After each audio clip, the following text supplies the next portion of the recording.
this is the second session of my Circuit Breaker series, and today I'll be talking about one of the biggest considerations when it comes to buying a property, and that is affordability. So a few people have asked me, how much do I need to buy a property? How much savings must I have? So it really depends on what you're buying, whether you're buying a HDB flat or you're buying a private property, and whether you're taking a HDB loan or a bank loan.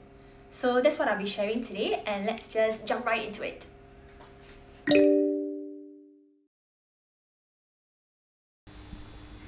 If you're buying a HDB flat, there are two types of loans you can take, either a HDB loan or a bank loan. So what are the differences between these two loans? Let's take a look.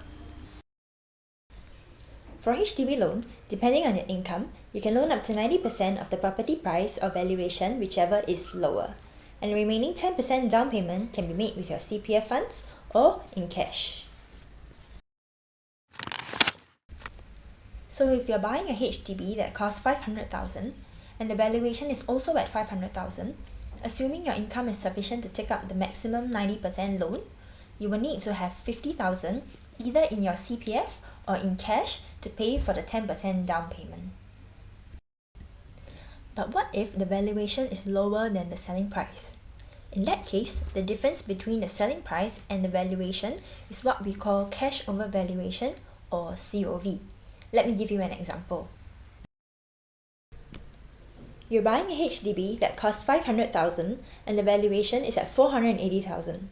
The loan will be up to 90% of $480,000, which means on top of the 10% down payment, you will need to pay a cash over valuation of $20,000. And as its name suggests, it must be paid in cash. Now let's move on to bank loans. As mentioned earlier, if you are buying a HDB, you can choose either a HDB loan or a bank loan. But if you are buying a private property, you can only take a bank loan. So for a bank loan, depending on your income, you can loan up to 75% of the property price or valuation, whichever is lower. The remaining 25% down payment is split into two parts. You'll need to minimally pay 5% in cash, and the other 20% can be paid either with your CPF or in cash. So let's take for example, you're buying a private property that costs $1.5 million and the valuation matches the selling price. Assuming you can take the full 75% loan, you will need to have at least $75,000 in cash and $300,000 in your CPF or in cash for the down payment of the property. Okay, so before buying a property, it's always best to first find out how much you can loan in order to have a better gauge of your affordability. So if you're planning to take a HDB loan, you can apply for a HLE letter, a home loan eligibility letter on the HDB website. Or if you're planning to take a bank loan, you can apply for an in-principle approval through a mortgage banker. So other costs involved in buying a house would be things like your legal fees, your stamp fees, your mortgage fees, valuation, agency fees, etc. So these numbers actually vary from individual to individual, and it's always best to first get an agent to advise you on your numbers.